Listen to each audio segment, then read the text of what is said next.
नमस्कार दोस्तों, मैं प्रिंस सैनी आपका स्वागत करता हूं हमारे चैनल लर्न एंड ग्रो में। आज हम बात करेंगे जो रिवर्सिबल प्रोसेस होती है और जो इरिवर्सिबल प्रोसेस होती है वो क्या होती है, इसके बारे में जानेंगे। तो चलिए सबसे पहले बात कर लेते हैं जो रिवर्सिबल प्रोसेस है वो क्या होती है। अब इसके नाम से ही क्लियर है, जो रिवर्स अपने आप को कर सके, यानी कि एक इस तरह की प्रोसेस, अगर मान लीजिए आप एक पॉइंट से दूसरे पॉइंट पर जा रहे हैं, इस रास्ते पर जा रहे हैं और सेम सिचुएशन से गुजर कर आप जो है 2 से 1 की तरफ भी आ सकें, यानी कि 1 से 2 की तरफ जाते हुए जो भी सिचुएशंस आई हैं किसी भी पॉइंट पर, हर एक पॉइंट पर उन्हीं सिचुएशन से आप 2 से 1 की तरफ आए, उन्हीं से गुजर कर आए, यानी कि सेम स्टेट कह लें कि 1 से 2 आप पहुंचे, फिर 2 से 1 जो है वो सेम स्टेट को गेन कर ले, सभी परिस्थितियों के होते हुए उनसे गुजरते हुए वो सेम स्टेट को, ओरिजिनल स्टेट को गेन कर ले। इस तरह की प्रोसेस को रिवर्सिबल प्रोसेस बोलते हैं। अगर हम प्रैक्टिकली बात करें तो कोई भी रिवर्सिबल प्रोसेस होती ही नहीं, क्योंकि कभी भी हम एक जगह से अगर दूसरी जगह कोई भी प्रोसेस होती है या कुछ भी हम इस तरह का कोई रास्ता तय करते हैं तो सेम तरह से उसको तय नहीं कर सकते, सेम सिचुएशंस को वापस नहीं ला सकते, ऐसा कह लीजिए। तो यहाँ पर रिवर्सिबल प्रोसेस का मतलब है which can reverse its path, यानी कि जो अपने पाथ को रिवर्स कर सके, सेम कर सके बिल्कुल, विदाउट लीविंग एनी ट्रेस, और पीछे वो एक तरह का कुछ भी ऐसा ना छोड़े कि जैसे 1 से 2 की तरफ जो भी सिचुएशंस उसके साथ हुई, आसपास सराउंडिंग सिस्टम के साथ जो भी हुआ, वही 2 से 1 की तरफ आते हुए हो, यानी कि without leaving any trace on the system and surrounding. कुछ भी वो एक तरह से कह लें कि लॉस ना करे, जो भी सिचुएशंस थी वो वापस गेन हो जाए। इस तरह की प्रोसेस को रिवर्सिबल प्रोसेस बोलते हैं। अब इसके लिए क्या करना होता है, किसी भी प्रोसेस को, मान लीजिए 1 से हमें 2 की तरफ जाना है, तो यहाँ पर इसको इतना स्लो चलना पड़ेगा, इनफाइनाइटेसिमली स्लो आप कह लें, कि हर एक पॉइंट से गुजरना पड़ेगा और ये हर एक पॉइंट जो होंगे इक्विलिब्रियम में होंगे। यानी कि जैसे मान लीजिए इन 2 पॉइंट को थोड़ा बड़ा करके देखें, जैसे मान लीजिए ये है, जैसे ये पॉइंट हमने दिखाए, ये 2 पॉइंट है, तो ये जो है इक्विलिब्रियम में होंगे कि अगर आप इससे इसकी तरफ जाएं या इससे इसकी तरफ जाएं तो कोई फर्क नहीं पड़ेगा उस प्रोसेस के ऊपर। तो हर एक पॉइंट के साथ एक तरह से कहें वो इक्विलिब्रियम स्टेट से होती हुई चलेगी, और यहाँ से ये पूरी इस तरह की प्रोसेस पूरी करेगी 1 से 2 तक, यानी कि हर एक पॉइंट पर वो इक्विलिब्रियम स्टेट से गुजरती हुई चलेगी कि कहीं से भी वो आप रिवर्स करके देखेंगे तो सेम सिचुएशन गेन कर लेगी।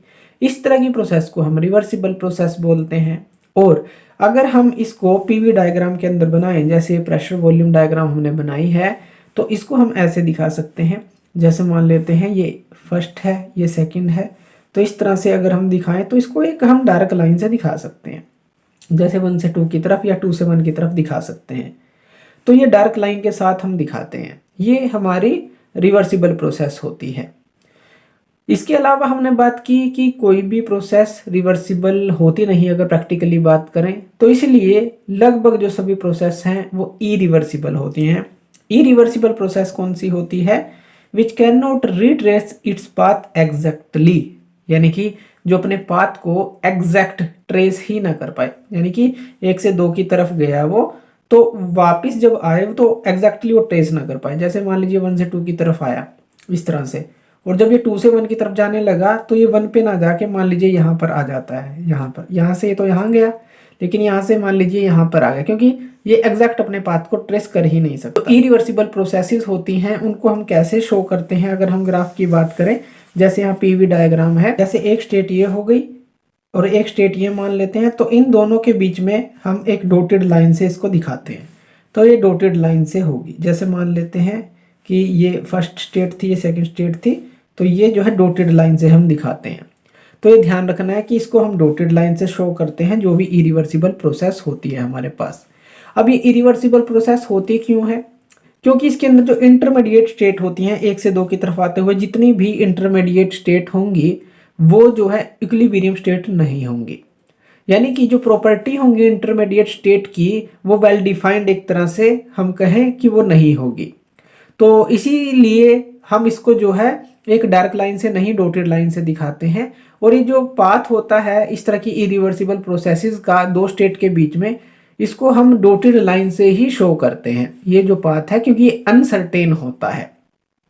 अब यहाँ पर जो इरिवर्सिबल प्रोसेस है वो हमारी सारी प्रोसेस जो है इरिवर्सिबल होंगी, जैसे हमने बात की।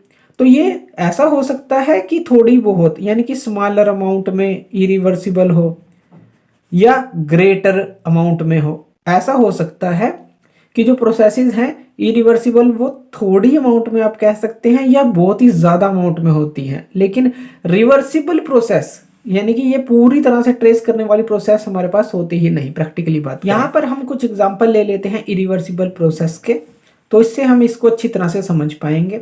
जैसे कि यहाँ पर सबसे पहले एग्जांपल है कंप्रेशन वर्क का, यानी कि यहाँ पर हम ले लेते हैं एक सिलेंडर। ये हमने ले लिया, एक सिलेंडर है हमारे पास, और इसके अंदर यहाँ पर ये जो है एक पिस्टन है जो कि मूव करेगा, ये आगे पीछे यहाँ पर मूव कर सकता है। और यहाँ पर कोई भी गैस है, तो यहाँ पर हम मान लेते हैं कोई गैस है। अब यहाँ पर अगर हम इसको कंप्रेस करेंगे तो यहाँ पर हम एक ग्राफ बना लेते हैं, पीवी डायग्राम बना लेते हैं, जो कि हम यहाँ पर दिखाते हैं।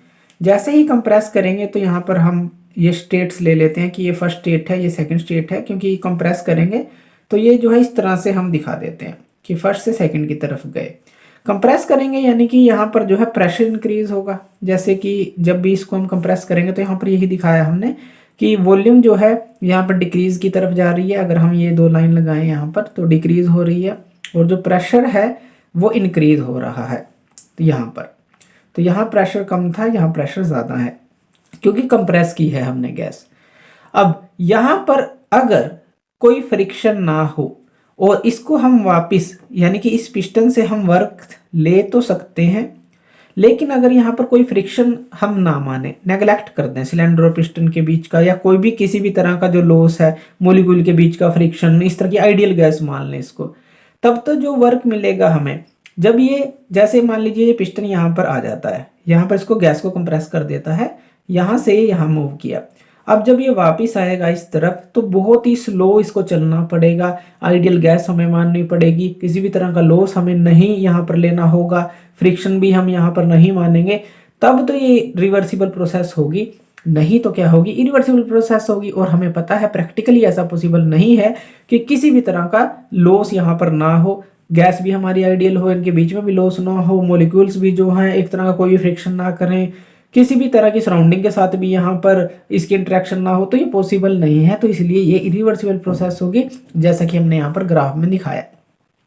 इसी तरह से जैसे यहाँ तो हमने गैस को कंप्रेस किया, एक और एग्जांपल ले लेते हैं कि यहाँ पर एक हम क्लोज्ड कंटेनर ले लेते हैं, मैकेनिकल वर्क का एग्जांपल ले लेते हैं। यहाँ पर कोई गैस ले लेते हैं या वाटर ले लेते हैं, मान लेते हैं यहाँ पर हम वाटर ले लें, तो यहाँ पर या कोई लिक्विड ले लें। और यहाँ पर ये एक फैन है, यहाँ पर ये फैन है, आप इसको जब स्टीर करते हैं, इसको घुमाते हैं, तो यहाँ पर इसकी इंटरनल एनर्जी इंक्रीज होगी, जो इस कंटेनर के अंदर वाटर है या लिक्विड है। तो इंटरनल एनर्जी इंक्रीज होगी यानी कि यहाँ पर टेम्परेचर बढ़ेगा, हीट बढ़ेगी। तो यहाँ पर अगर हम कहें कि हीट को हम दोबारा वर्क में कन्वर्ट कर लें तो ऐसा तो नहीं होता।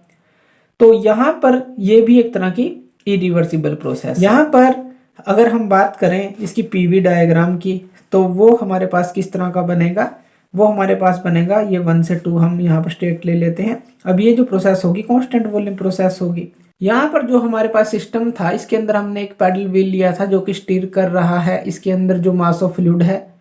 अब यहाँ पर जो वर्क डन है वो एक तरह से इस एनर्जी को इंक्रीज कर रहा है। जब हम वर्क कर रहे हैं इसकी एनर्जी को इंक्रीज कर रहा है, इंटरनल एनर्जी को।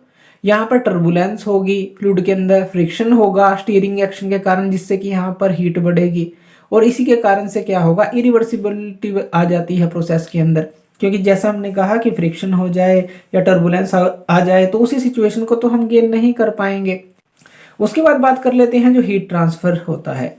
हीट ट्रांसफर जो होता है हमेशा फाइनाइट टेम्परेचर डिफरेंस पे होगा। जैसे हमने यहाँ पर 2 सिस्टम लिए ए बी एक कंटेनर के अंदर। अब यहाँ पर मान लेते हैं कि जो सिस्टम ए है यहाँ पर इसका टेम्परेचर जो है ज़्यादा है, इसका टेम्परेचर कम है।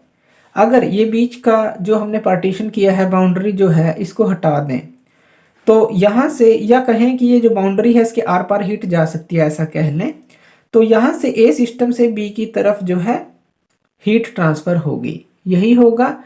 जो हीट होगी सिस्टम ए से सिस्टम बी की तरफ जाएगी, क्योंकि यहाँ टेम्परेचर ज़्यादा है और यहाँ पर टेम्परेचर कम है। हमेशा हाई टेम्परेचर से लोअर टेम्परेचर की तरफ हीट फ्लो करती है। लेकिन अगर रिवर्स प्रोसेस की बात करें, रिवर्स होने के लिए इसको क्या करना पड़ेगा, बी से ए की तरफ आना पड़ेगा।